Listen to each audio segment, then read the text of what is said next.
أشهد أن لا إله إلا الله وحده لا شريك له وأشهد أن محمدا عبده ورسوله أما بعد فأعوذ بالله من الشيطان الرجيم بسم الله الرحمن الرحيم الحمد لله رب العالمين الرحمن الرحيم مالك يوم الدين إياك نعبد وإياك نستعين اهدنا الصراط المستقيم صراط الذين أنعمت عليهم غير المغضوب عليهم ولا الضالين لن تنالوا البر حتى تنفقوا مما تحبون وما تنفقوا من شيء فإن الله به عليم.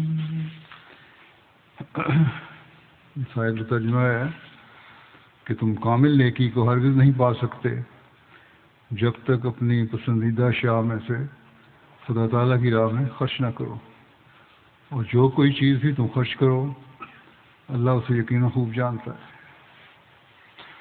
بیر اعلیٰ قسم کی نیکی اور کامل نیکی کو کہتے ہیں، جیسا کہ اللہ تعالیٰ نے قرآن شریف میں فرماتا ہے کہ کامل نیکی تم اس وقت تک حاصل نہیں کر سکتے جب تک تم اپنے پسندیدہ چیزوں کو اللہ تعالیٰ کی رضا کی خاطر قربان نہ کرو اور ان کو اللہ تعالیٰ کی رضا کے لیے خرچ نہ کرو.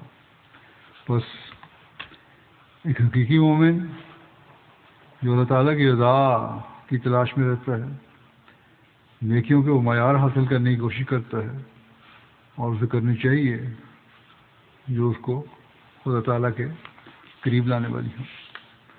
قرآن کریم میں اللہ تعالیٰ کا قرب پانے کے لیے مختلف جگہوں میں مختلف رنگ میں تلقین کی گئی، مختلف نیکیوں کا ذکر کیا گیا، اور اللہ تعالیٰ کی راہ میں مال کے خرچ کو بھی ایک نیکی قرار دیا گیا ہے. اس آیت میں بھی خدا تعالیٰ کی راہ میں خرچ کرنے کو بہت بڑی نیکی قرار دیا گیا ہے، اور فرمایا کہ جس مال یا جس چیز سے تم محبت کرتے ہو اگر وہ خدا تعالیٰ کی راہ میں خرچ کرو گے تو تب یہ بڑی نیکی ہوگی. بے شک اللہ تعالیٰ ہر نیکی کا اجر دیتا ہے جو اس کی رضا حاصل کرنے کے لیے کی جائے، لیکن انسان کو مال سے کیونکہ محبت ہوتی ہے اس لیے اس کی طرف بھی خاص توجہ دلائی گئی ہے.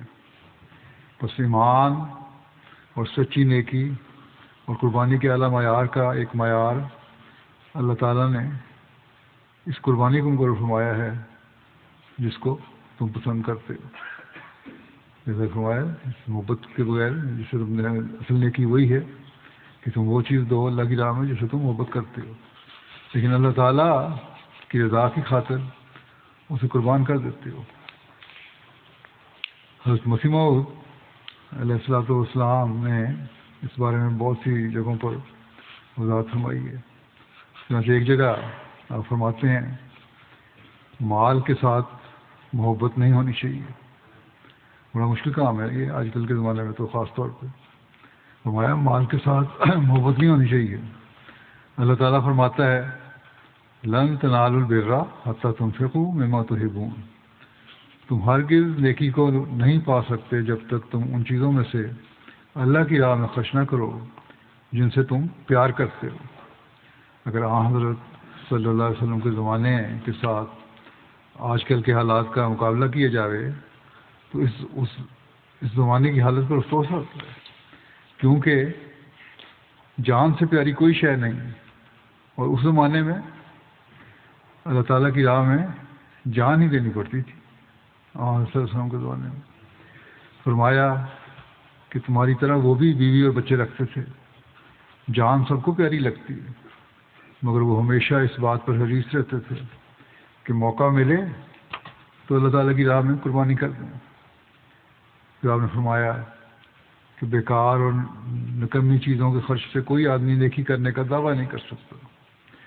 نیکی کا دروازہ تنگ ہے، بس یہ امر ذہن نشین کر لو کہ نکمی چیزوں کے خرچ کرنے سے کوئی اس میں داخل نہیں ہو سکتا، کیونکہ نص صحیح ہے کہ لن تنالوا البر حتیٰ تنفقوا مما تحبون، جب تک عزیز سے عزیز اور پیاری سے پیاری چیز کو خرچ نہ کرو گے اس وقت تک محبوب اور عزیز ہونے کا درجہ نہیں مل سکتا۔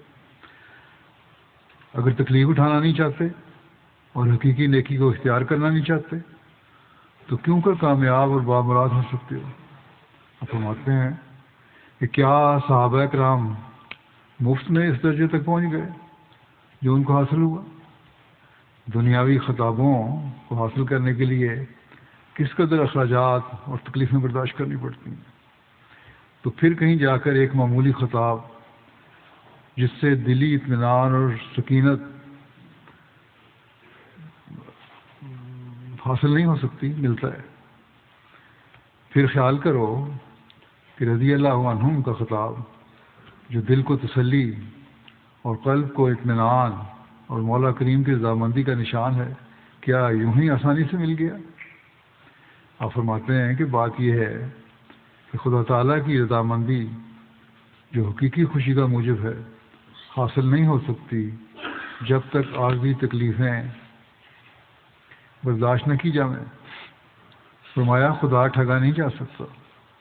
مبارک ہیں وہ لوگ جو رضائے الہی کے حصول کے لیے تکلیف کی پرواہ نہ کریں، کیونکہ ابدی خوشی اور دائمی آرام کی روشنی اس عارضی تکلیف کے بعد مومن کو ملتی ہے۔ پھر آپ فرماتے ہیں دنیا میں انسان مال سے بہت زیادہ محبت کرتا ہے، اسی واسطے علم تعبیر و رویا میں لکھا ہے کہ اگر کوئی شخص دیکھے خواب میں کہ اس نے جگر نکال کر کسی کو دیا ہے تو اس سے مراد مال ہے۔ یہی وجہ ہے کہ حقیقی اتقاء اور ایمان کے حصول کے لیے فرمایا لن تنالوا البر حتیٰ تنفقوا مما تحبون، حقیقی نیکی کو ہرگز نہ پاؤ گے جب تک کہ تم عزیز ترین چیز خرچ نہ کرو گے، کیونکہ مخلوق الہی کے ساتھ ہمدردی اور سلوک کا ایک بڑا حصہ مال کے خرچ کرنے کی ضرورت بتلاتا ہے، اور ابنائے جنس یعنی اپنی قوم کے لوگوں اور مخلوق الہی کی ہمدردی ایک ایسی شے ہے جو ایمان کا دوسرا جز ہے، جس کے بدوں ایمان کامل اور راسخ نہیں ہوتا۔ جب تک انسان اصرار نہ کرے دوسرے کو نفع کیوں کر پہنچ سکتا ہے؟ نفع پہنچانے کے لیے تو قربانی کرنی پڑتی ہے۔ دوسرے کو نفع رسانی اور ہمدردی کے لیے اصرار ضروری شے ہے، اور اس آیت میں لن تنالوا البر حتیٰ تنفقوا مما تحبون میں اسی اصرار کی تعلیم اور ہدایت فرمائی گئی ہے۔ بس مال کا اللہ کی راہ میں خرچ کرنا بھی انسان کی سعادت اور تقوی شعاری کا معیار اور محک ہے۔ اور نے فرمایا کہ ابو بکر رضی اللہ عنہ کی زندگی میں للہ وقف کا معیار اور محک وہ تھا جو رسول اللہ صلی اللہ علیہ وسلم نے ایک ضرورت بیان کی اور وہ کل اساس البیت لے کر حاضر ہو گئے، گھر کا سارا سامان لے کے حاضر ہو گئے۔ پھر آپ نے نصیحت کرتے ہوئے فرمایا کہ مال سے محبت نہ کرو۔ اللہ تعالیٰ فرماتا ہے لن تنالوا البر حتیٰ تنفقوا مما تحبون، یعنی تم بر تک نہیں پہنچ سکتے، اس حقیقی نیکی تک، کامل نیکی تک نہیں پہنچ سکتے جب تک وہ مال خرچ نہ کرو جس کو تم عزیز رکھتے ہو، جیسا کہ میں نے بتایا پہلے کہ بر اس نیکی کو کہتے ہیں جو اعلیٰ قسم کی ہو اور کامل نیکی ہو۔ بس یہ وہ راز ہے جسے آج جماعت احمدیہ کے افراد نے صحیح طور پر سمجھا، اور حضرت مسیح موعود علیہ السلام کی تربیت کا یہ اثر ہے کہ آج تک یہ قربانی کے معیار ہم دیکھتے چلے جا رہے ہیں، وہ معیار جو صحابہ نے قائم کیے، پھر جن کو حضرت مسیح موعود علیہ السلام کے زمانے میں آپ کے قریب رہنے والوں نے اور آپ کے صحابہ نے قائم کیا، پھر اس کے بعد خلافت کے دور میں ہر زمانے میں یہ قربانیاں دیکھتے ہم چلے آتے ہیں، اور آج تک یہی قربانیاں ہمیں نظر آ رہی ہیں۔ حضرت صلی اللہ علیہ وسلم نے مالی قربانی کی بہت زیادہ تحریک فرمائی تھی، اور اس بات کو آپ کے صحابہ نے سمجھا اور اس پر خوب عمل کیا۔ ایک روایت میں آتا ہے، حضرت ابن مسعود بیان کرتے ہیں کہ حضرت صلی اللہ علیہ وسلم نے فرمایا، دو شخصوں کے سوا کسی پر رشک نہیں کرنا چاہیے، ایک وہ جس کو اللہ تعالیٰ نے مال دیا اور اس نے اسے راہ حق میں خرچ کر دیا، دوسرے وہ آدمی جسے اللہ تعالیٰ نے سمجھ، دانائی اور علم و حکمت دی، جس کی مدد سے وہ لوگوں کے فیصلے کرتا ہے اور لوگوں کو سکھاتا ہے۔ بس یہ معیار تھا جو حضرت صلی اللہ علیہ وسلم نے اپنے صحابہ میں قائم فرمانے کے لیے نصیحت فرمائی، اور یہ قائم ہوا۔ ایک روایت میں آتا ہے جو حضرت ابو مسعود انصاری سے روایت ہے کہ رسول اللہ صلی اللہ علیہ وسلم جب صدقہ کرنے کا ارشاد فرماتے تو ہم میں سے کوئی بازار کو جاتا، وہاں محنت مزدوری کرتا، اسے اجرت کے طور پر ایک مد اناج وغیرہ ملتا ہے، مد بھی ایک پیمانہ ہے کچھ چند کلو کے برابر، یا جو چیز بھی ملتی وہ اسے صدقہ کر دیتا۔ یہ کوشش ہوتی کہ ہم نے اس میں حصہ لینا ہے، اس تحریک میں جو حضرت صلی اللہ علیہ وسلم نے فرمائی ہے، اور کما کے حصہ لینا ہے، یہ نہیں کسی مانگ کے حصہ لینا ہے، بلکہ محنت کر کے کما کے حصہ لینا ہے۔ راوی بیان کرتے ہیں کہ ان میں سے اب بعضوں کا یہ حال ہے، ان قربانیوں کا اتنا اللہ تعالیٰ نے ان کو اجر دیا کہ اب 1,00,000 درہم ان کے پاس موجود تھے، جو مزدوری کر کے چندے دیا کرتے تھے وہ اب لاکھوں کے مالک ہیں۔ تو یہ ہے وہ برکت قربانی کی۔ بس یہی وہ راز ہے جو حضرت صلی اللہ علیہ وسلم نے ہمیں بھی اپنانے کی تلقین فرمائی۔ یہی وہ چیز ہے جس کی اللہ تعالیٰ نے قرآن کریم میں ہمیں نصیحت فرمائی کہ تم اللہ تعالیٰ کی راہ میں خرچ کرو، اور اس میں سے خرچ کرو جس سے تمہیں محبت ہے۔ روایات میں یہ بھی آتا ہے کہ حضرت صلی اللہ علیہ وسلم بعض دفعہ تحریک کرتے تھے چندوں کی، تو صحابہ گھر میں جو کچھ ہوتا لے آتے، اور مختلف چیزوں کے وہاں ڈھیر لگ جاتے۔ تو جماعتی ضرورت کے لیے چندے کی ضرورت ہوتی ہے، مال کی ضرورت ہوتی ہے، چیزوں کی ضرورت ہوتی ہے، اور ہمیشہ سے انبیاء کی جماعت نے اس کو سمجھا، اور اپنے اپنے طور پر جس حد تک وہ لوگ قربانی کر سکتے تھے وہ انہوں نے کی۔ مالی قربانی کے کتنے فضل ہوتے ہیں، اس بارے میں ایک جگہ حضرت صلی اللہ علیہ وسلم نے نصیحت کرتے ہوئے فرمایا، اپنی نسبتی ہمشیرہ حضرت اسماء کو یہ نصیحت فرمائی کہ اللہ کی راہ میں گن گن کر خرچ نہ کیا کرو، ورنہ اللہ تعالیٰ بھی تمہیں گن گن کر ہی دیا کرے گا۔ اپنے روپاؤں کی تھیلی کا منہ بند کر کے کنجوسی سے نہ بیٹھ جاؤ، ورنہ پھر اس کا منہ بند ہی رکھا جائے گا۔ فرمایا کہ جتنی طاقت ہے کھول کر خرچ کرو، اللہ پر توکل کرو، اللہ دیتا چلا جائے گا۔ پھر آپ نے ایک موقع پر فرمایا، حضرت ابو ہریرہ رضی اللہ عنہ سے روایت ہے کہ ہر صبح 2 فرشتے اترتے ہیں، ان میں سے ایک کہتا ہے کہ اے اللہ، خرچ کرنے والے سخی کو اور دے، اور اس کے نقش قدم پر چلنے والے اور پیدا کر۔ دوسرا کہتا ہے کہ اللہ، روک رکھنے والے کنجوس کو ہلاکت دے، اور اس کا مال و متاع برباد کر دے۔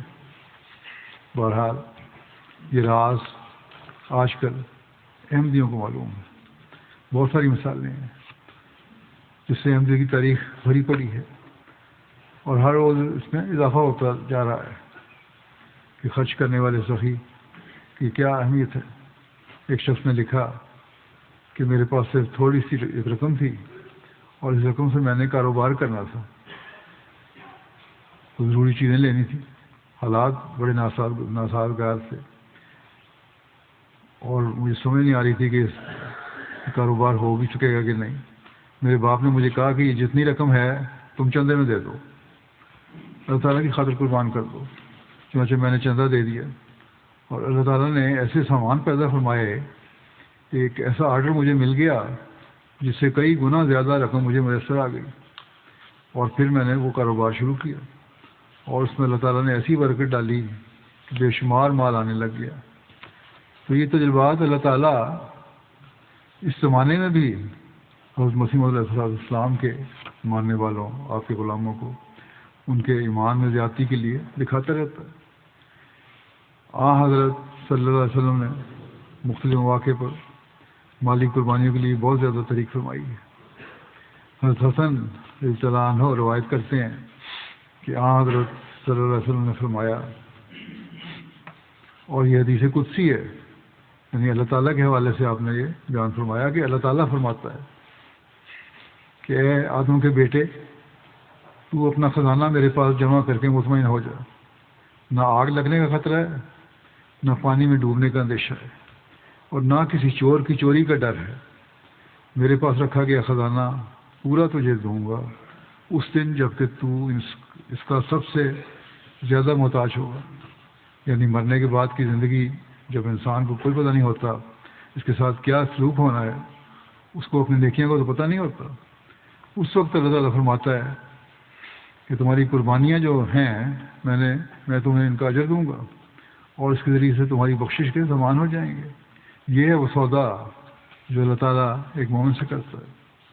حضرت مسیح موعود علیہ السلام ایک جگہ فرماتے ہیں، میں یقیناً سمجھتا ہوں کہ بخل اور ایمان ایک دل میں جمع نہیں ہو سکتے. جو شخص سچے دل سے خدا تعالیٰ پر ایمان لاتا ہے وہ اپنا مال صرف اس مال کو نہیں سمجھتا جو اس کے صندوق میں بند ہے، بلکہ وہ خدا تعالیٰ کے تمام خزائن کو اپنے خزائن سمجھتا ہے اور امساک اس سے اس طرح دور ہو جاتا ہے، یعنی کنجوسی اس سے دور ہو جاتی ہے جیسا کہ روشنی سے تاریکی دور ہو جاتی ہے. پھر آپ نے فرمایا کہ قوم کو چاہیے کہ ہر طرح سے اس سلسلے کی خدمت بجا لاوے، مالی طرح پر بھی خدمت کی بجاوری میں کوتاہی نہیں ہونی چاہیے. دیکھو دنیا میں کوئی سلسلہ بغیر چندے کے نہیں چلتا. رسول کریم صلی اللہ علیہ وسلم، حضرت موسیٰ علیہ السلام، حضرت عیسیٰ علیہ السلام، سب رسولوں کے وقت چندے جمع کیے گئے. بس ہماری جماعت کے لوگوں کو بھی اس امر کا خیال ضروری ہے. اگر یہ لوگ التزام سے ایک ایک پیسہ بھی سال بھر میں دیں تو بہت کچھ ہو سکتا ہے. اس بارے میں خلیفہ مسیح اول رضی اللہ عنہ کا نمونہ دیکھیں. وہ کیا تھا، کس طرح آپ نے حضرت مسیح علیہ السلام کی تحریک پر لبیک کہتے ہوئے آپ کے مشن کو پورا کرنے کے لیے قربانی کی. حضرت مسیح علیہ السلام نے حضرت مسیح اول کے بارے میں لکھا ہے کہ اگر میں اجازت دیتا تو وہ سب کچھ اس راہ میں فدا کر کے اپنی روحانی رفاقت کی طرح جسمانی رفاقت اور ہر دم صحبت میں رہنے کا حق ادا کرتے. پھر آپ نے لکھا کہ ان کے بعض خطوط کی چند سطریں بطور نمونہ میں دکھلاتا ہوں. انہوں نے لکھا، یعنی حضرت خلیفہ اول نے لکھا حضرت مسیح علیہ السلام کو کہ میں آپ کی راہ میں قربان ہوں، میرا جو کچھ ہے میرا نہیں آپ کا ہے. حضرت پیر و مرشد، میں کمال راستی سے عرض کرتا ہوں کہ میرا سارا مال و دولت اگر دینی اشاعت میں خرچ ہو جائے تو میں مراد کو پہنچ گیا. اگر خریدار براہین کے توقف طبع سے مضطرب ہوں، یعنی اگر خریداروں کی کمی کی وجہ سے یا ان کے پیسے نہ دینے کی وجہ سے کتاب کی اشاعت میں کوئی روک آ رہی ہے، تو مجھے اجازت فرمائیں کہ یہ ادنا خدمت بجا لاؤں کہ اس کی تمام قیمت ادا کر کے اپنے پاس سے واپس کر دوں اور جو آمد آئے وہ بھی واپس کر دوں. اور بڑے درد سے آپ نے فرمایا کہ میری سعادت ہے، بلکہ آپ نے فرمایا کہ میرا منشا ہے. حضرت مسلم کو عرض کیا کہ میرا منشا ہے کہ ابراہیم کے تباہ کا تمام خرچ میرے پر ڈال دیا جائے. یہ حضرت مسیح اول رضی اللہ عنہ کی قربانی کا معیار تھا. حضرت مسیح ثانی رضی اللہ عنہ نے جب وقف جدید کی اور تحریک جدید کی تحریک کی ہے، تو بے شمار لوگوں نے، غریب لوگوں نے تھوڑی تھوڑی رقمیں لا کے چندے میں دینا شروع کی. کوئی مرغی کے لے آیا، کوئی مرغی کے انڈے لے آیا، اور یہ کہا کہ ہمارے پاس جو کچھ تھا وہ ہم نے پیش کر دیا. اور اس زمانے میں بھی جہاں غریبوں کی مثال حضرت خلیفہ مسیح ثانی پیش کرتے تھے، بعض پرانے بزرگوں کی مثال بھی پیش کرتے تھے. اسی ضمن میں آپ نے ایک مثال حضرت ڈاکٹر خلیفہ رشید الدین صاحب کی پیش کی ہے، جو حضرت خلیفہ مسیح ثانی کی پہلی حرمیان حضرت ناصر عنہ کے والد تھے. اسی طرح حضرت خلیفہ مسیح ثالث کے نانا تھے. یہ حضرت مسلم موعود نے لکھا کہ جب انہوں نے ایک دوست سے، یعنی ڈاکٹر خلیفہ رشید الدین صاحب نے حضرت مسیح موعود علیہ السلام کا دعویٰ سنا، تو آپ نے سنتے ہی فرمایا کہ اتنے بڑے دعوے کا شخص جھوٹا نہیں ہو سکتا. بس یہ مجھے کوئی دلیلوں کی ضرورت ہی نہیں ہے، یہ دعویٰ اتنا بڑا ہے کہ میں کسی اور دلیل کو سننے کی ضرورت نہیں مجھے. میں مانتا ہوں کہ وہ مسیح موعود ہی ہیں. اور آپ نے بہت جلد حضرت مسیح علیہ السلام کی بیعت کر لی. حضرت مسیح علیہ السلام نے ان کا نام اپنے 12 حواریوں میں لکھا ہے، اور ان کی مالی قربانیاں اس حد تک بڑھی ہوئی تھیں کہ حضرت مسیح علیہ السلام نے ان کو تحریری سند دی کہ آپ نے سلسلے کے لیے اس قدر مالی قربانی کی ہے کہ آئندہ آپ کو قربانی کی ضرورت نہیں ہے. گو قربانیاں تو کرتے رہے، لیکن حضرت مسیح علیہ السلام نے اس طرح خوشنودی کا اظہار فرمایا. حضرت مسلم موعود رضی اللہ عنہ لکھتے ہیں کہ حضرت مسیح علیہ السلام کو وہ زمانہ مجھے یاد ہے جب کہ آپ پر مقدمہ گرداسپور میں ہو رہا تھا اور آپ کو اس میں روپے کی ضرورت تھی. حضرت صاحب نے دوستوں میں تحریک بھیجی کہ چونکہ اخراجات بڑھ رہے ہیں، لنگر خانہ 2 جگہ پر ہو گیا ہے، ایک قادیان میں اور ایک یہاں گرداسپور میں. حضرت مسیح علیہ السلام کی موجودگی کی وجہ سے وہاں بھی لوگ آتے تھے، کھانا بھی دیا جاتا تھا انہیں. اور فرمایا اس کے علاوہ مقدمے پر بھی خرچ ہو رہا ہے، لہذا دوست امداد کی طرف توجہ کریں، یعنی اخراجات کے لیے چندہ دیں. جب حضرت صاحب کی تحریک ڈاکٹر صاحب کو پہنچی تو اتفاق ایسا ہوا کہ اسی دن ان کی تنخواہ تقریباً 450 روپے ملی، جو اس زمانے میں بہت بڑی رقم تھی. وہ ساری کی ساری تنخواہ اسی وقت حضرت مسیح علیہ السلام کی خدمت میں بھجوا دی گئی. ایک دوست نے سوال کیا، ڈاکٹر صاحب سے کہا کہ آپ گھر کی ضرورت کے لیے کچھ رکھ لیں. تو انہوں نے کہا، یعنی ڈاکٹر صاحب نے، کہ خدا کا مسیح لکھتا ہے کہ دین کے لیے ضرورت ہے، تو پھر اور کس کے لیے رکھ سکتا ہوں میں. بس ڈاکٹر صاحب تو دین کے لیے قربانیوں میں اس قدر بڑے ہوئے تھے کہ حضرت مسیح علیہ السلام کو انہیں روکنے کی ضرورت محسوس ہوئی اور انہیں کہنا پڑا کہ اب آپ کو قربانی کی ضرورت نہیں. بس یہ نمونے تھے جو پرانے صحابہ نے قائم کیے اور حضرت مسیح علیہ السلام کے صحابہ نے قائم کیے. پھر حضرت خلیفہ ہر خلافت کے دور میں یہ نمونے نظر آتے ہیں. حضرت مسیح علیہ السلام کے زمانے کی ایک دو اور واقعات بیان کر دیتا ہوں. حضرت صوفی نبی بخش صاحب مہاجر قادیان کہتے ہیں کہ ایک دفعہ میں سالانہ جلسے پر حاضر ہوا تو میں نے عرض کی کہ میں نے خلوت میں علیحدگی میں حضرت مسیح علیہ السلام کو کچھ عرض کرنا ہے. حضرت مسیح علیہ السلام نے فرمایا کہ اندر آ جاؤ. کہتے ہیں اتفاق سے وہ کھڑکی کھلی رہی، جس دروازے سے اندر داخل ہوئے تھے وہ کھلا رہا، اور میرے ساتھ اور کئی احباب بھی اندر آ گئے. میں نے عرض کیا کہ والد صاحب کہتے ہیں کہ ہم نے لڑکے کو اچھی اور اعلیٰ تعلیم دی ہے، جب سے ملازم ہوا ہے ہماری کوئی خدمت نہیں کی.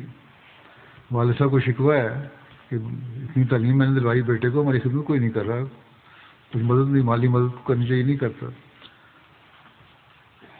تو یہ کہتے ہیں کہ میں نے عرض کیا حضرت مسیح علیہ السلام کو کہ باپ یہ کہتا ہے کہ میری اعلیٰ تعلیم دی اور خدمت کوئی نہیں کر رہے، اور بیوی کہتی ہے کہ اچھا ایم ڈی ہوا ہے کہ جو کچھ میرے پاس زیور تھا وہ بھی بک گیا، ہر چیز جا کے چندے میں دے دیتا ہے. شاید گھر کو چلانے کے لیے ان کو زیور بھیجنا پڑتا ہو، یا ضرورت کے وقت کوئی ایسی بات آئی ہوتی ہو جہاں زیور بھیجنا ہو. اس بات بیوی کو شکوہ تھا. کہنے لگے کہ باپ کو بھی شکوہ ہے، بیوی کو بھی شکوہ ہے. اور پھر حضرت مسیح علیہ السلام کی خدمت میں عرض کرتے ہیں کہ یہاں میں دیکھتا ہوں، اور میں قادیان آیا ہوں، یہاں کے نظارے دیکھ رہا ہوں کہ اس سلسلے کی خدمت کے لیے آپ کے مرید ہزاروں روپیہ قربان کر دیتے ہیں، اور آپ دعا فرمائیں کہ اللہ تعالیٰ مجھے دگنی تگنی تنخواہ دے تو میں آپ کی خدمت کر سکوں.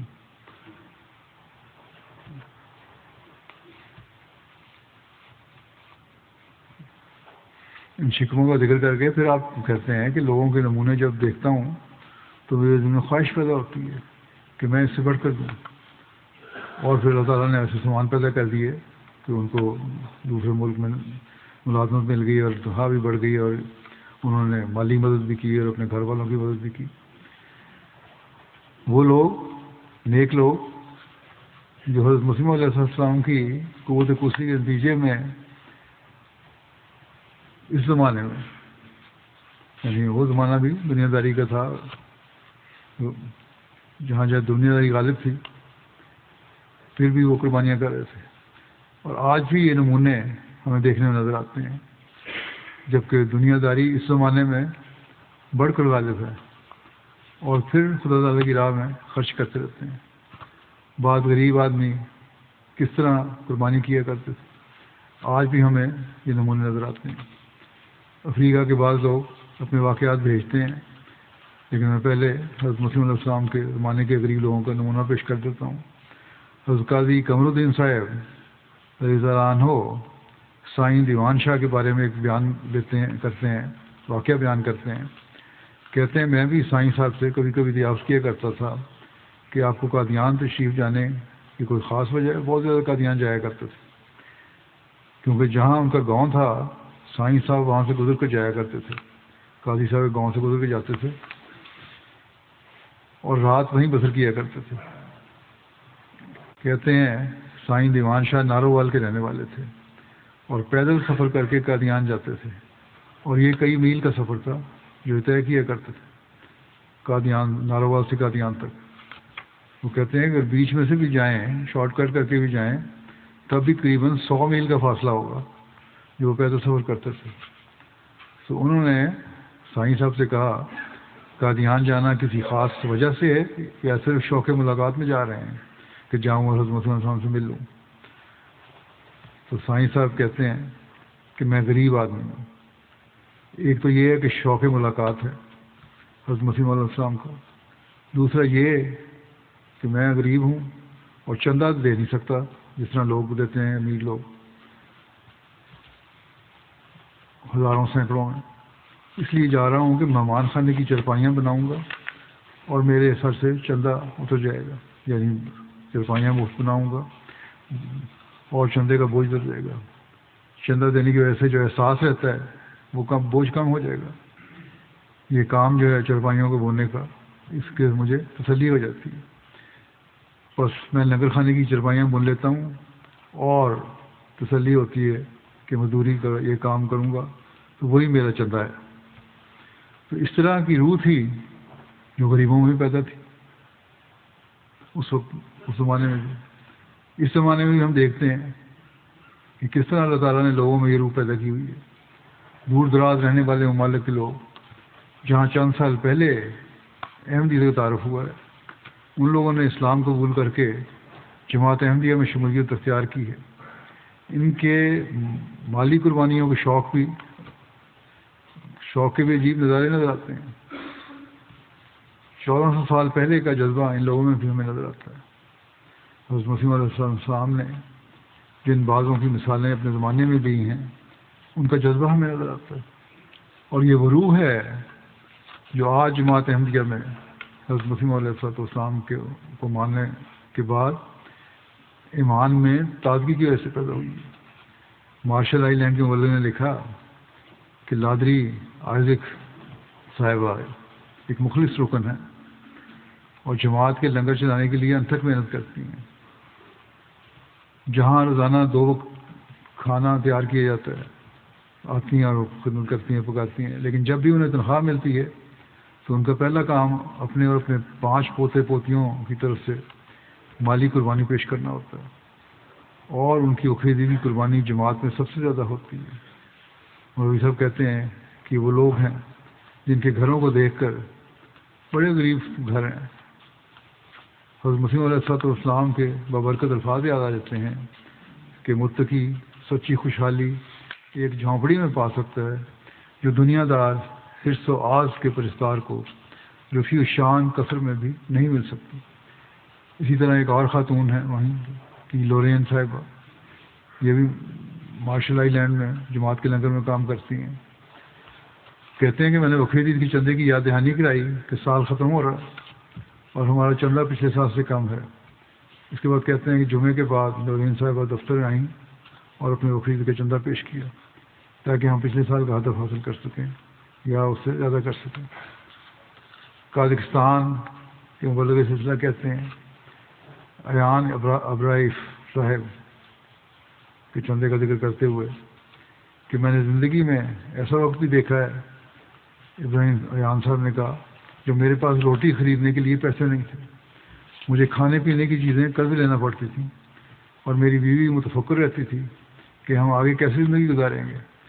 لیکن ان حالات میں بھی کہتے ہیں کہ میں نے چندہ ادا کرنا شروع کر دیا اور اب بھی میرا یہ اصول ہے کہ جب بھی میرے پاس پیسے آتے ہیں تو سب سے پہلے میں چندہ ادا کرتا ہوں۔ لیکن یہ اللہ تعالیٰ کا عجیب حسن سلوک ہے میرے ساتھ کہ جب بھی میں چندہ ادا کرتا ہوں اللہ تعالیٰ مجھے بہتر مالی وسائل سے نواز دیتا ہے، اور میری بیوی پوچھتی ہے اور بعض وقت یہ کہ یہ پیسے کہاں سے آئے ہیں، تو میں اس کو یہی کہتا ہوں یہ سب چندے کی برکت ہے۔ اللہ تعالیٰ تو ادھار نہیں رکھتا، اور اللہ تعالیٰ کہتا ہے کہ جب تم مال کو میری خاطر خرچ کرو گے تو میں تمہیں دوں گا، بڑھا کے دوں گا، اور اللہ تعالیٰ اپنا یہی وعدہ پورا کرتا ہے۔ کیمرون کے ایک شہر مروا کے قریب ایک جماعت ہے، وہاں ایک دوست ہیں محمد یوسن صاحب، کہتے ہیں بہت غریب تھا، لوگوں کے فارم پر کام کرتا تھا، لیکن احمدی ہونے کے بعد میں نے چندہ دینا شروع کیا، اور چندے کی برکت سے اللہ تعالیٰ نے نہ صرف اس میرے چندے کو قبول کیا بلکہ اس قدر نوازا کہ میرا اپنا فارم بن گیا۔ اور یہ چیز مجھے تسلی دلاتی ہے کہ اللہ تعالیٰ نے اسے قبول کر لیا ہے، کیونکہ مجھے اللہ تعالیٰ نے بے شمار نوازا اور مجھے مالک بنا دیا فارم کا۔ کہاں میں مزدوری کرتا تھا اور کہاں میں اب اپنے فارم کا مالک بن گیا ہوں۔ نائجر ایک غریب جماعت ہے یہاں، وہاں کے مولوں نے لکھا کہ ایک احمدی لاولی صاحب ہیں، کہتے ہیں میں ٹائیگر نٹ کاشت کرتا ہوں، اور میں نے بتایا تو نہیں کہ اس کا 10واں حصہ چندے میں دے دوں گا، لیکن دل میں ارادہ کیا ہوا تھا۔ لیکن حالات ایسے ہوئے کاشت کے بعد بارشیں بے شمار ہو گئیں اور فصل خراب ہونے کا خطرہ تھا، اس کے لیے پانی اتنا نہیں چاہیے ہوتا۔ ارد گرد کے ہمسائے جو تھے ان کی فصلیں خراب ہو گئیں، بہت کم ہوئیں، لیکن اللہ تعالیٰ نے میری فصل میں اتنی برکت ڈالی کہ جہاں لوگوں کو میرے سے زیادہ زمینوں میں 5 یا 6 بیگ ملتے تھے، وہاں مجھے 10 بیگ یا بوریاں حاصل ہوئیں، اور بلکہ 11 بوریاں بھی میرے کھیتوں میں سے حاصل ہوتی رہیں۔ اور ایسے حالات میں جب کہ فصل خراب ہو جائے تو قیمتیں بھی زیادہ ہو جاتی ہیں، اور مارکیٹ میں پیسے انسان اچھے کما سکتا ہے، لیکن انہوں نے پیسے کا لالچ نہیں کیا، انہوں نے وعدہ دل میں کیا تھا اللہ تعالیٰ سے، اور کسی کو نہیں بتایا تھا، کیونکہ دل میں اللہ تعالیٰ سے وعدہ کر لیا تھا، اس لیے اللہ تعالیٰ کی خاطر قربانی کے لیے تیار ہو گئے، اور اپنے وعدے کے مطابق وہ 11ویں بوری جو بھی انہوں نے جماعت کے چندے میں جو تھی دینی تھی وہ دے دی، اور مال کی محبت ان پر غالب نہیں آئی۔ بس یہ وہ قربانی کرنے والے لوگ ہیں جو آج بھی ہمیں جماعت احمدیہ میں نظر آتے ہیں اور ہر ملک میں نظر آتے ہیں۔ گیمبیا کی ایک جماعت ہے یورو باول، وہاں کے صدر صاحب کہتے ہیں انہیں کہیں سے کچھ رقم ملی جو انہوں نے 2 حصوں میں بانٹ دی، ایک حصہ چندے کے لیے رکھ لیا، دوسرا حصہ ذاتی استعمال کے لیے رکھ لیا۔ کہتے ہیں بدقسمتی سے جو ان کے ذاتی استعمال کی رقم تھی وہ گم گئی، اب ان کے پاس صرف چندے والی رقم باقی تھی جو استعمال کر سکتے تھے، لیکن باوجود ضرورت کے انہوں نے چندے کی رقم ذاتی طور پر استعمال نہیں کی، ان پر مال کی محبت غالب نہیں آئی، اور انہوں نے کوئی بہانہ نہیں بنایا کہ وہ گم ہو گئی ہے تو اس لیے اس میں سے آدھا خرچ کر لوں، انہوں نے کہا نہیں، جو رقم میں نے چندے کے لیے علیحدہ کر دی تھی وہ چندے میں ادا کروں گا، اور کہتے ہیں وہ میں نے چندے میں ادا کر دی۔ اللہ تعالیٰ کا کرنا ایسا ہوا کہ کچھ عرصے بعد وہی گمشدہ رقم ان کو مل گئی اور ان کی ضرورت پوری ہو گئی۔ تو ایسے حالات میں جب ضرورت ہوتی ہے تو مال کی محبت یقیناً بڑھتی ہے، لیکن لوگوں کے عجیب اخلاق ہیں کہ جو وعدہ کیا ہے اللہ تعالیٰ سے اس کو پورا بحال کرنا ہے۔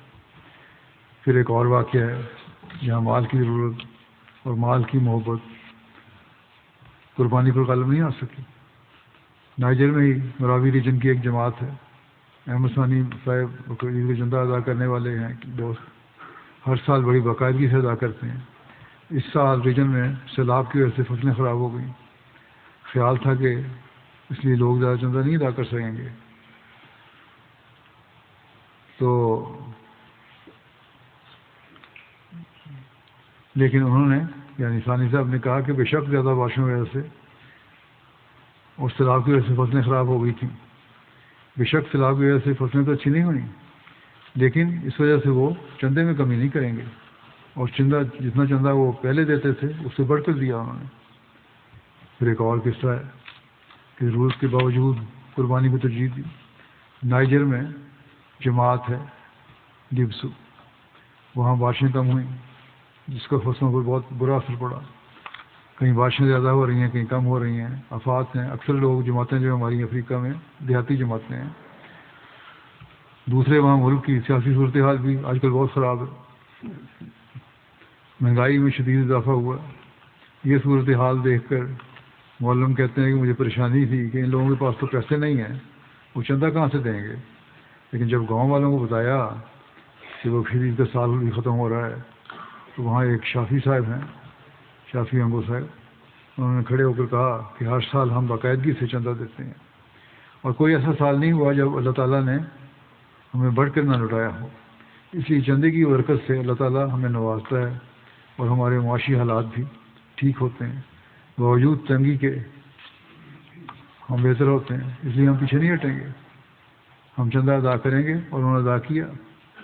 یہاں بھی وہی بات ہے کہ مال کی محبت ان پر غالب نہیں آئی۔ تنزانیہ میں ایک دوست ہیں ابراہیم صاحب، کہتے ہیں جب مجھے چندے کی برکت کا علم ہوا تو میں نے ہر ماہ ایک مخصوص حصہ مالی قربانی کے لیے مقرر کر دیا، اور اس کی برکت سے میرے کام میں اضافہ ہوتا رہا، اللہ تعالیٰ میرے رزق میں اضافہ کرتا رہا۔ کہتے ہیں کہ ایک دفعہ چندے کے لیے مولوی نے مجھے کہا تو میرے پاس کچھ رقم تھی جو میں نے ایک کام کے لیے رکھی ہوئی تھی، کاروبار تھا اس کے لیے وہ رقم رکھی ہوئی تھی، لیکن تاریخ ہونے پر میں نے وہ چندے میں دے دی۔ اور ایک دن فون کر کے اس مال بیچنے والا جس سے میں نے خریدنا تھا اس کو میں نے کہا کہ میرے پاس اب پیسے نہیں ہیں، اس لیے میں تمہارے سے مال نہیں اٹھا سکوں گا جو میں نے لینا تھا۔ اس پر اس نے مجھے کہا کہ کوئی بات نہیں، تمہارا مال جو تم نے لینا تھا اس کی آدھی رقم تو ادا ہو چکی ہے، اور باقی پیسے بعد میں دے دینا تم۔ کہتے ہیں مجھے یہ تو نہیں پتا کہ آدھی رقم کہاں سے ادا کی، کس نے ادا کی، آج تک مجھے یہ رات سمجھ نہیں آیا۔ تو اللہ تعالیٰ کبھی اس طرح بھی مدد کر دیتا ہے، پتہ ہی نہیں لگتا۔ بعضوں کو اللہ تعالیٰ نے مالی قربانیاں کرنے سے نوکریاں دلوا دیں۔ چیک ریپبلک سے خادم بتاتے ہیں، لوکل آدمی ہیں وہاں کے چیک ریپبلک کے، کہ کس طرح اللہ تعالیٰ مجھے مالی قربانی کا فلسفہ سمجھا رہا ہے۔ کہتے ہیں مجھے مالی قربانی کی بدولت ایک نئی روحانی زندگی عطا ہوئی ہے۔ میں اپنے ساتھی طلباء کو دیکھتا ہوں، وہ پریشانیوں میں گرفتار ہیں، لیکن میں بڑے سکون میں ہوں۔ جہاں ہر ایک پیسے جمع کرنے میں مصروف ہے، وہاں خدا کے فضل سے میری عادت یہ بن چکی ہے کہ جو بھی پیسہ ہاتھ میں آتا ہے وہ خدا کی راہ میں قربان کر دیتا ہوں۔ میرے دوست کہتے ہیں اس کا کوئی فائدہ نہیں ہے، مگر میرا خدا گواہ ہے کہ میری زندگی اس سے وابستہ ہے۔ کہتے ہیں میں اپنی فیلڈ میں نوکری کی تلاش میں تھا، مشکل پیش آ رہی تھی، خدا کے فضل سے چندے کی برکت سے وہ دور ہو گئی، رہائش نہیں تھی، اللہ تعالیٰ نے رہائش کا انتظام فرما دیا۔ کہتے ہیں کہ پہلے میری جیب ہر وقت خالی رہتی تھی، لیکن اب میری جیب اللہ تعالیٰ کے فضل سے ہر وقت بھری رہتی ہے، چندے بھی دیتا ہوں تو اللہ تعالیٰ پھر کہیں سے بھر دیتا ہے۔ انڈیا سے وہاں کے ایک انسپیکٹر صاحب لکھتے ہیں، ایک دوست ہیں تو وقف جدید کا چندہ 24,000 تھا، چند دن رہ گئے تھے، انہوں نے کہا کہ میرے پاس کچھ رقم ہے لیکن ایک اہم کام میں نے یہ دینی ہے رقم، تو انہوں نے کہا کہ وقفی کا سال ہے، کہا آخر ہے، آپ دیکھ لیں جو بھی آپ مناسب سمجھتے ہیں، دینی ہے یا بعد میں دینی ہے۔ تو انہوں نے کہا کہ اللہ پر توکل کرتا ہوں، اور رقم چندے کی ادائیگی میں دے دی۔ دوسرے دن ایک مسعود کو فون آیا کہ ایک بہت بڑی رقم کہیں پھنسی ہوئی تھی کاروبار کی، وہ اچانک مل گئی ہے، اور پوری رقم تو نہیں ملی لیکن اس میں سے 50,000 مل گئے ہیں، اور باقی کا بھی دینے والے نے وعدہ کیا کہ جلدی دے دوں گا۔ تو اللہ تعالیٰ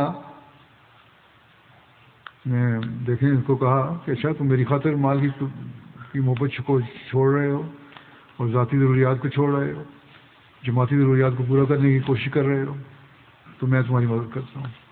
تو اس طرح اللہ تعالیٰ مدد کرتا ہے۔ جماعت احمدیہ میں اللہ تعالیٰ کی طرف سے یہ جو اخراجات ہو رہے ہیں، حضرت مسیم علیہ السلام نے جس طرح فرمایا کہ کوئی دنیا میں نبی نہیں گزرا جس نے جماعتی نظام کو چلانے کے لیے مالی تحریک نہ کی ہو۔ جماعت احمدیہ میں بھی جماعتی نظام کو چلانے کے لیے تحریکات کرنی پڑتی ہیں۔ ہماری دنیا میں جتنے مشن ہیں، تحریک جدید اور وقفی کے چندے جو ہیں وہی خالصتاً مرکز میں آتے ہیں، باقی تو مقامی ملکوں میں ہی خرچ ہو جاتا ہے۔ لیکن افریقن ممالک میں اتنے لوگ امیر نہیں ہیں، باوجود اس کے وہ چندہ دیتے ہیں، لیکن اخراجات بہت زیادہ ہیں۔ مشن ہاؤس ہیں، مساجد ہیں جو چل رہی ہیں۔ افریقہ میں اس وقت 7,953 مساجد بن چکی ہیں، اور 306 مساجد زیر تعمیر ہیں، اور اسی طرح ہر سال درجنوں مساجد کا منصوبہ بنایا جاتا ہے۔ 1860 مشن ہاؤس چل رہے ہیں، کچھ کرائے پہ بھی ہیں، کچھ اپنے مرکزی مبلغین 400 کی تعداد میں ہیں وہاں کام کر رہے ہیں، 2000 سے زیادہ معلمین کام کر رہے ہیں۔ پھر قادیان ہے، پھر ساؤتھ امریکہ کے ملکوں میں، جزائر میں مرکز سے خرچ کیا جاتا ہے، وہاں ان کے اخراجات پورے نہیں ہوتے۔ مشن کے اخراجات پورے کرنے کے لیے رننگ ایکسپینڈیچر بہت زیادہ ہوتے ہیں۔ لٹریچر کی تقسیم کے لیے اخراجات ہیں۔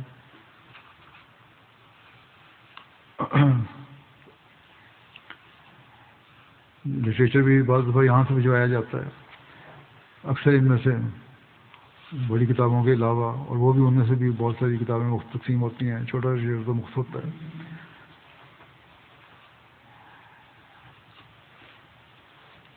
کچھ لوگ وہاں شاد بھی ہوتی ہے کچھ لٹریچر کی۔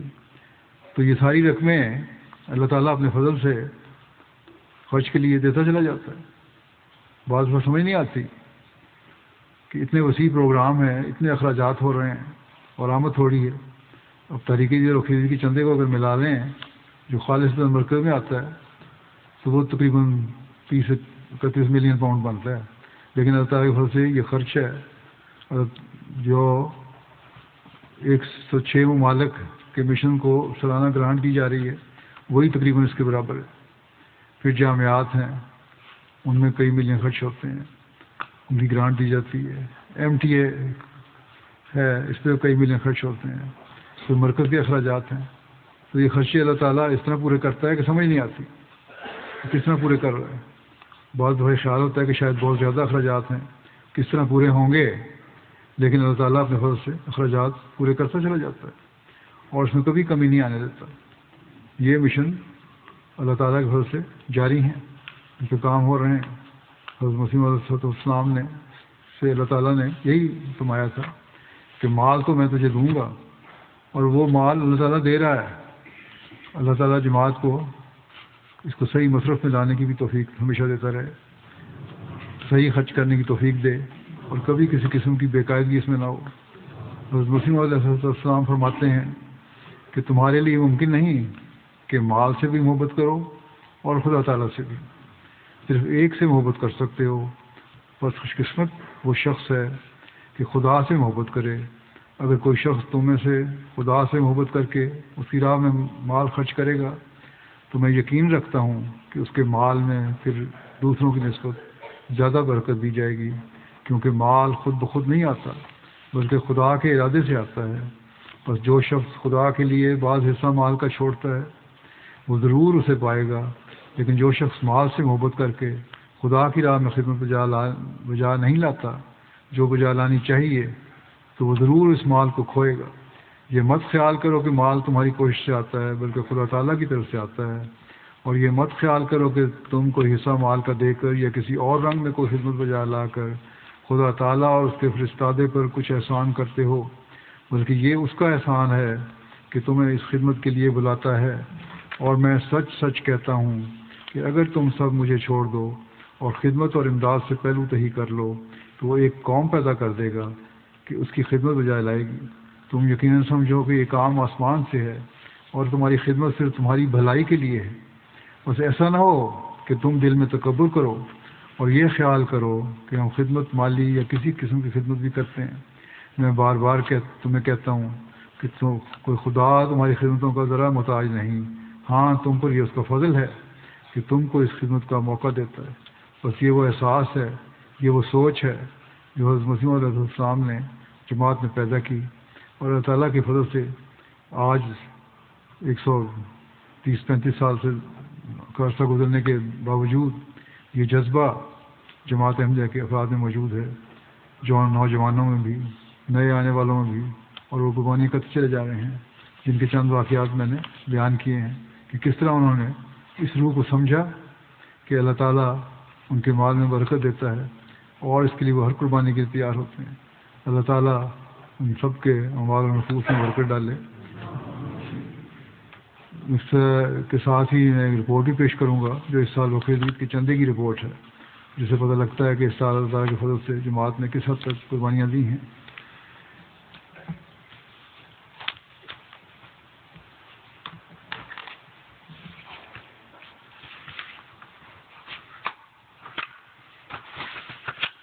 اللہ تعالیٰ کے فضل سے بقرعید عید کا 67واں سال ختم ہوا 31 دسمبر کو،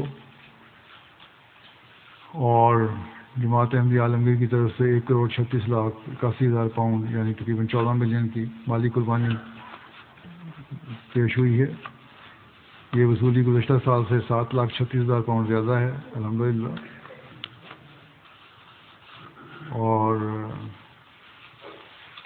اس میں قربانیوں میں کے لحاظ سے، رقموں کے لحاظ سے اول نمبر پہ برطانیہ ہے، ان کا اور کینیڈا کا بڑا سخت مقابلہ ہے۔ کینیڈا نے بھی بہت اضافہ کیا اپنی قربانیوں میں، لیکن برطانیہ سے بھی پیچھے ہی ہیں۔ پھر نمبر 3 پہ جرمنی ہے، پھر امریکہ، پھر بھارت، پھر آسٹریلیا، مڈل ایسٹ کی ایک جماعت ہے، پھر انڈونیشیا ہے، اور پھر مڈل ایسٹ کی جماعت ہے، پھر بیلجیم ہے۔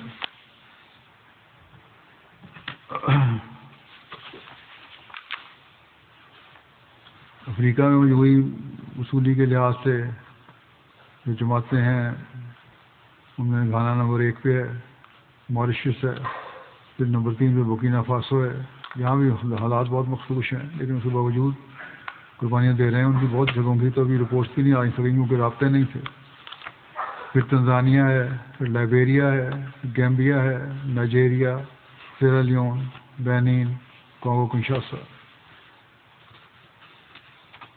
وقف جدید کے مالی نظام میں شامل ہونے والوں کی تعداد جو رپورٹیں آئی ہیں اس کے مطابق 15,51,000 ہے،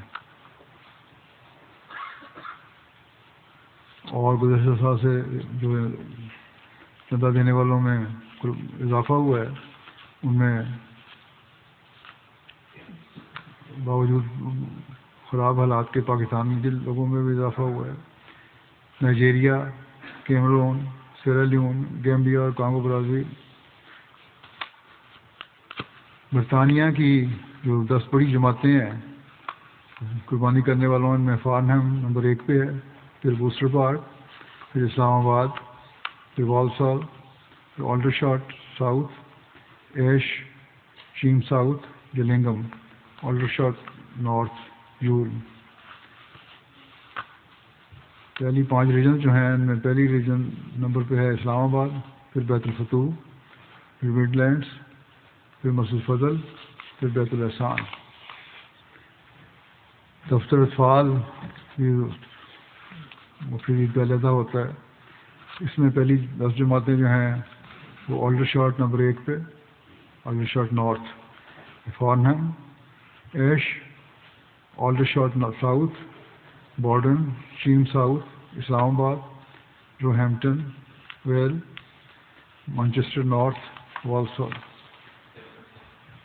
کینیڈا کے عمارتیں جو ہیں اصولی کے لحاظ سے ان میں نمبر 1 پہ وان، پھر کیلگری، پھر پیس ولیج، پھر Vancouver, Toronto West, Brampton East, پھر ٹورنٹو. اور کینیڈا کی 10 بڑی جماعتیں جو ہیں ان میں ہیملٹن نمبر 1 پہ، پھر ایڈمنٹن ویسٹ، پھر ہیملٹن ماؤنٹن، پھر ملٹن ویسٹ، پھر بیت الرحمان Saskatoon, Durham West, Regina, Montreal West, پھر بیت العافیت Saskatoon, Winnipeg, Airdrie, Lloydminster, Newfoundland. اور دفتر اطفال میں جو نمایاں عمارتیں ہیں وہ ہیں وان نمبر 1 پہ، پھر ٹورنٹو ویسٹ، وینکوور، پھر Peace Village, Calgary, Mississauga, Brampton East, Brampton West, Toronto. جماعتوں میں دفتر اطفال میں نمبر 1 پہ Durham West, Siddiqa Ahmad, Red Fort East, Montreal West, Milton East, Hamilton Mountain, Innisfil, Milton West, Windsor. Germany کی 5 لوکل عمارتیں جو ہیں ان میں ہیمبرگ نمبر 1 پہ، پھر فرینکفرٹ، ویسبادن، راسگراو، ریڈسٹڈ. 10 جماعتیں جو ہیں پہلی عمارات ہیں یہ جماعتیں ہیں: رودگاؤ، نیڈا، لودرمارک، فلورسہائم، نوئے کوبلنس، وائن گارٹن، پیننبرگ، برلن، لوئس.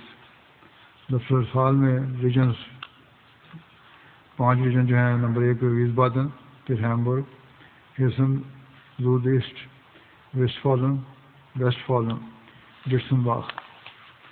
امریکہ کی 10 جماعتیں: میری لینڈ نمبر 1 پہ، لاس اینجلس نمبر 2 پہ، north Virginia, silicon valley, Seattle, Detroit, Chicago, deals, south Virginia, Houston. اطفال کے لحاظ سے ان کی 10 جماعتیں: نمبر 1 پہ سیاٹل، پھر Philadelphia, North Virginia, Georgia Carolina, Chicago, Austin, Dallas, Oshkosh, Detroit, Maryland. Pakistan اللہ سے یہاں بھی اپنے لحاظ سے تو انہوں نے بہت محنت کی ہے اور قربانیاں کی ہیں. اس میں نمبر 1 پہ یہاں لاہور ہے، پھر نمبر 2 پہ روا، پھر نمبر 3 پہ کراچی.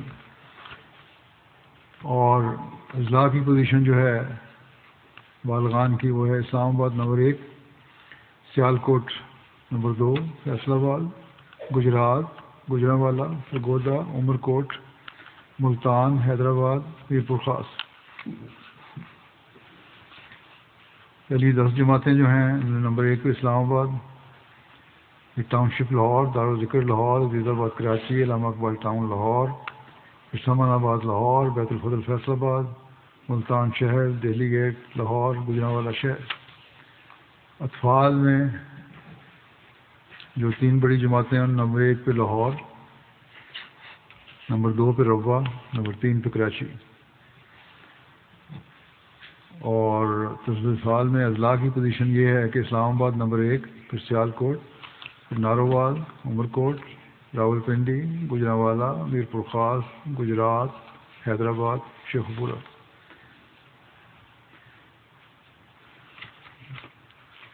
بعض غیر معمولی مساعی کرنے والی مجالس جماعتیں بھی ہیں. بھارت کی پہلی 10 جماعتوں میں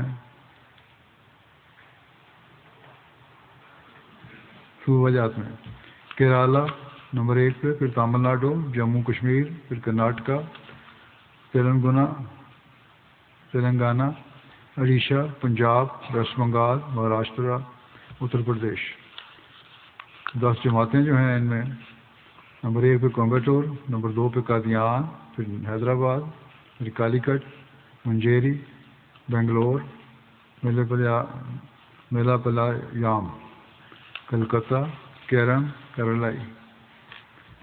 آسٹریلیا کی 10 جماعتیں جو ہیں نمبر 1 پہ کاسل ہل، پھر Melbourne Langwarrin, Marsden Park, پھر Melbourne Clyde, Logan East, Melbourne بیروک،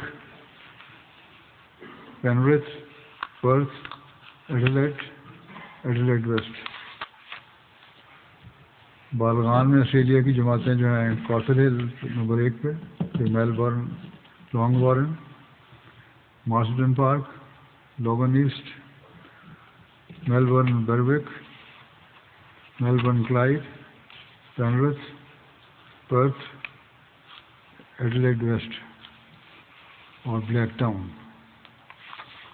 اطفال میں ان کے ہیں Melbourne Langwarrin, Perth, Plympton, Adelaide South, Melbourne Clyde, Penrith, Melbourne West, Marsden Park, Brisbane Central اور میلبرن بیروک۔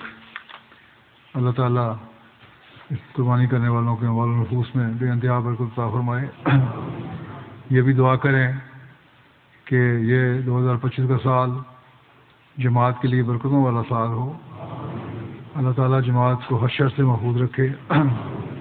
پاکستان میں شدت پسند گروہ جو ہیں اور یہ ٹولے جو ہیں ان کو وقتاً فوقتاً وبال آتا رہتا ہے، اور جماعت کی آڑ میں بعض جگہ جماعت کی مخالفت میں بعض جگہ قانون کی آڑ میں یہ ہر قسم کا ظلم کرنے کی کوشش کرتے رہتے ہیں۔ نہ قبرستان محفوظ ہیں، نہ گھر محفوظ ہیں۔ اللہ تعالیٰ ان ظالموں کی پکڑ کے سامان جلد فرمائے، اپنی حفاظت میں رکھے احمدیوں کو۔ ربا میں بھی ان لوگوں کی بڑی نظر رہتی ہے، اس کے لیے حفاظت بھی اللہ تعالیٰ فرماتا رہے۔ درود شریف اور بعض دعاؤں کی طرف میں نے توجہ دلائی تھی کچھ عرصہ پہلے، اس طرف پاکستان کے احمدی بھی خاص توجہ رکھیں اور دنیا کے ہر احمدی۔ بنگلہ دیش کے احمدیوں کے لیے دعا کریں، اللہ تعالیٰ انہیں بھی شدت پسندوں کے شر سے محفوظ رکھے۔ اور شام میں بھی اب نئی حکومت آئی ہے، اللہ تعالیٰ وہاں بھی احمدیوں کو ہر قسم کی شر سے بچائے، اپنی حفاظت میں رکھے۔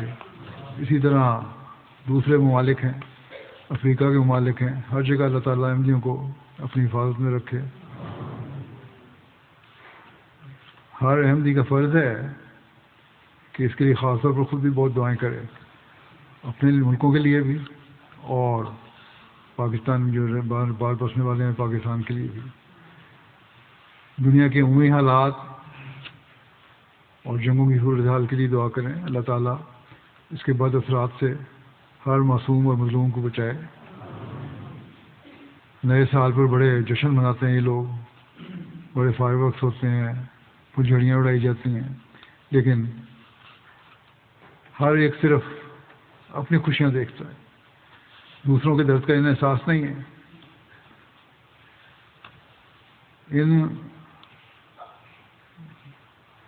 ان پر یہ غریب لوگ جو ہیں، غریب قومیں جو ہیں، مظلوم لوگ جو ہیں، طاقتور قومیں ان پر ظلم کرتی چلی جا رہی ہیں۔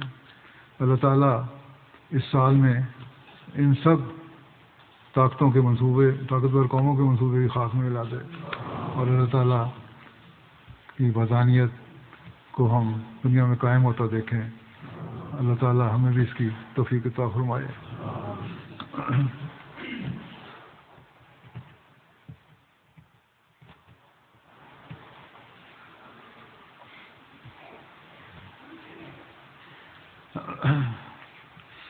الحمد لله نحمده ونستعينه ونستغفره ونؤمن به ونتوكل عليه ونعوذ بالله من شرور أنفسنا ومن سيئات أعمالنا من يهده الله فلا مضل له ومن يضلل فلا هادي له ونشهد أن لا إله إلا الله ونشهد أن محمدا عبده ورسوله عباد الله رحمكم الله إن الله يأمر بالعدل والإحسان وإيتاء ذي القربى وينهى عن الفحشاء والمنكر والبغي يعظكم لعلكم تذكرون اذكروا الله يذكركم وادعوه يستجب لكم ولذكر الله أكبر